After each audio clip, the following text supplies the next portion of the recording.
Activities in plant breeding, पादप प्रजनन के अंदर जो जो क्रियाएं की जाती हैं उनका हम अध्ययन करेंगे। उन्नत किस्मों का विकास और उनके बीजों का जब तक हम डिस्ट्रीब्यूशन करते हैं तब तक प्लांट ब्रीडिंग के अंदर कुछ एक्टिविटीज़, कुछ क्रियाएं की जाती हैं जिनकी वजह से नई उन्नत किस्मों का विकास होता है और जो विकसित उन्नत किस्म है उसके बीजों को हम किसानों तक डिस्ट्रीब्यूट करते हैं ताकि किसान को अधिक से अधिक उपज प्राप्त हो, जिससे उसको ज़्यादा इनकम मिले। तो ऐसा करने के लिए प्लांट ब्रीडिंग के अंदर कुछ क्रियाएं की जाती हैं जिनमें नंबर 1 है क्रिएशन ऑफ वेरिएशन, यानी कि विविधता का उत्पादन। नंबर 2 है सिलेक्शन, चयन, इसको वर्ण भी कहते हैं। 3 इवेल्युएशन, मूल्यांकन। चौथा है मल्टीप्लिकेशन, यानी कि उनके बीजों को बढ़ाया जाता है, उनका गुणन किया जाता है। और लास्ट का जो एक्टिविटी है वो है डिस्ट्रीब्यूशन, जो इम्प्रूव्ड वैरायटी के जो बीज हमें गुणन के उपरांत जो प्राप्त होते हैं तो उनको हम बोने के लिए किसानों के अंदर वितरित कर देते हैं। तो इसमें नंबर 1 क्रिएशन ऑफ वेरिएशन और दूसरी है सिलेक्शन, दोनों ही मोस्ट इम्पॉर्टेंट एक्टिविटीज़ हैं प्लांट ब्रीडिंग के अंदर। ये दोनों एक्टिविटीज़ एक दूसरे के बिना अधूरी हैं। अगर हमने एक को कर लिया दूसरी को नहीं किया तो उसे एक का करने का कोई मतलब नहीं है। तो नंबर 1 है क्रिएशन ऑफ वेरिएशन। हम विविधता का उत्पादन किस प्रकार से करते हैं, क्योंकि प्लांट ब्रीडर जब भी कोई अपना ब्रीडिंग प्रोग्राम बनाता है या किसी भी फसल के अंदर वो सुधार करने की कोशिश करता है तो सबसे पहले वो ये देखता है कि उस फसल के अंदर विविधता उपस्थित है या नहीं है।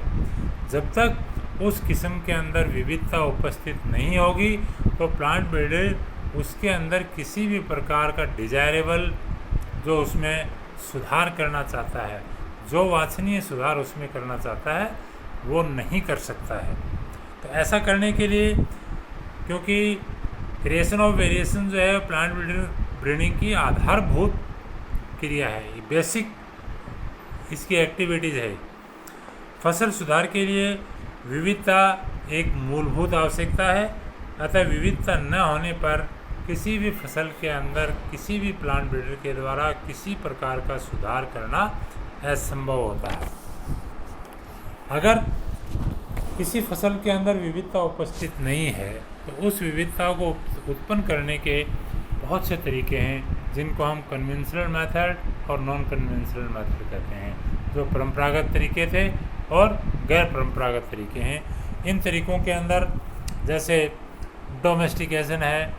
डोमेस्टिकेशन का मतलब होता है कि भी किसी भी जंगली स्पीसीज़ को मानव प्रबंधन के अंदर लेकर के जब हम उसकी खेती करते हैं तो वो डोमेस्टिकेशन कहलाता है।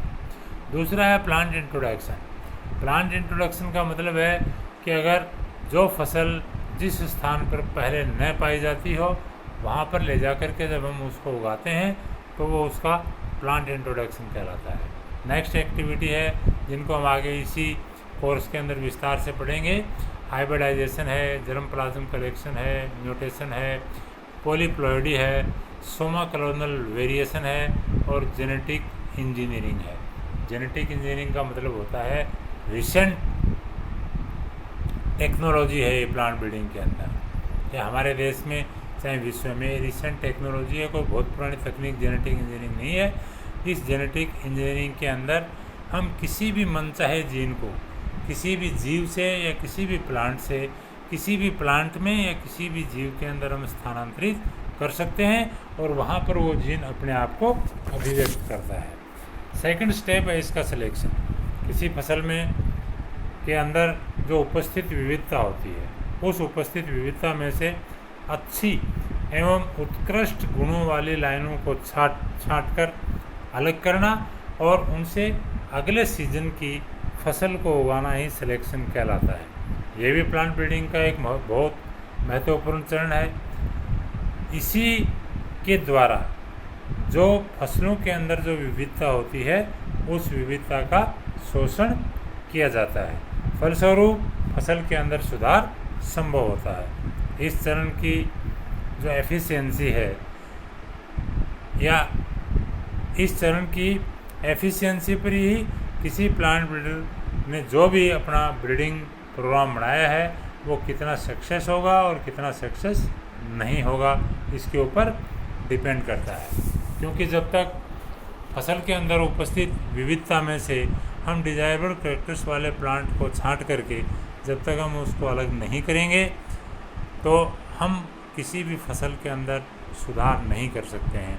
अगर फसल के अंदर जेनेटिक या वेरिएबिलिटी या वेरिएशन उपस्थित नहीं है तो हम उसमें से सिलेक्शन नहीं कर सकते हैं। तो इसका मतलब है कि क्रिएशन ऑफ वेरिएशन और सिलेक्शन दोनों एक दूसरे की पूरक क्रियाएं हैं, दोनों एक दूसरे के बिना अधूरी हैं। एक के अभाव में हम दूसरी को नहीं कर सकते हैं। जब तक फसलों के अंदर उपस्थित विविधता है उस विविधता में से हम अच्छे लक्षणों वाले पौधों का चयन नहीं करेंगे तो हम अच्छे गुणों वाली किस्म का विकास नहीं कर सकते हैं। और जब तक किसी फसल के अंदर उपस्थित विविधता नहीं है तो उस फसल में से हम डिजायरेबल कैरेक्टर वाले प्लांट्स का सिलेक्शन नहीं कर सकते हैं। इस कारण से दोनों ही एक्टिविटीज जो है एक दूसरे की पूरक है। नेक्स्ट है इवेल्युएशन। इस चरण के अंदर नई विकसित लाइन एवं वर्तमान में मौजूद उन्नत किस्मों की परफॉर्मेंस की तुलना की जाती है।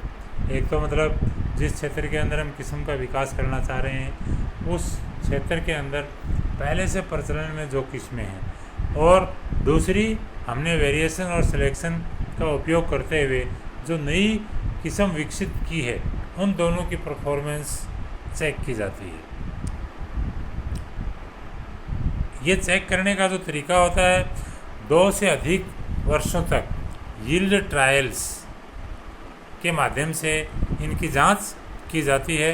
ये उपज परीक्षण all India coordinated crop improvement projects, जिस फसल का जहाँ भी ये प्रोजेक्ट चल रहा होता है उन प्रोजेक्ट्स के ऊपर इस प्रकार के ट्रायल्स को लगाया जाता है। जो नई लाइनें वर्तमान में विकसित जो उन्नत किस्में हैं उनसे उत्कृष्ट होती हैं, केवल वही नई किस्मों के रूप के अंदर हम विमोचित हो पाते हैं या किसी भी प्लांट ब्रीडर के द्वारा उनको नई किस्मों के रूप में विमोचित करवाया जाता है। विमोचित करवाने का तरीका है, इस 2 एजेंसी इसमें काम करते हैं। एक नेशनल लेवल के ऊपर करती है, एक स्टेट लेवल के ऊपर करती है।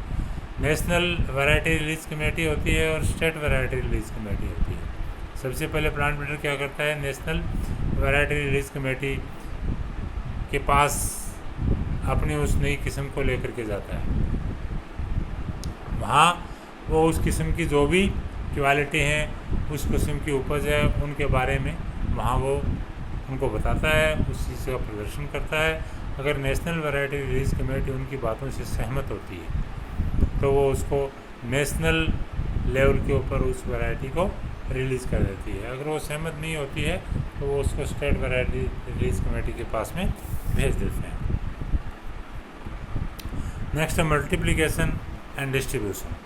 विमोचित उन्नत किस्मों के बीजों का गुणन कई चरणों में किया जाता है। बीज गुणन, मल्टीप्लिकेशन और marketing national and state seed corporation जो बने हुए हैं, NSC बनी हुई है, स्टेट सीड कॉरपोरेशन बने हुए हैं, उनके द्वारा किया जाता है। हाई क्वालिटी वाले बीजों को किसानों तक पहुंचाने में कई राज्य की निजी एवं स्वैच्छिक संगठन और व्यापारी भी इसमें योगदान करते हैं। फसल सुधार का समाज एवं देश को तभी लाभ मिल सकता है जबकि नई विकसित किस्मों के बीज किसानों तक पहुँचें और उनको उगाया जाए। ये बीज किसानों को सस्ती दरों के ऊपर उपलब्ध होने चाहिए क्योंकि हर किसान की महंगे बीजों को खरीदने की उसकी एफिशिएंसी नहीं होती है। और जो किसान इन उन्नत किस्मों के बीजों को नहीं खरीद सकता है उसके पास घर के अंदर जो बीज पड़ा होता है वो जैसा ही चाहे सब स्टैंडर्ड है चाहे अच्छा है वो उसी का इस्तेमाल करता है। इसलिए ज़रूरी है कि जो भी उन्नत वैरायटी विकसित की गई है और विकसित करने के बाद उसका जो बीज मल्टीप्लाई किया गया है डिस्ट्रीब्यूशन के टाइम वो बिल्कुल टाइमली किसानों को सस्ती कीमत के ऊपर उपलब्ध हो ताकि हर किसान इस प्रकार के बीज को खरीद सके।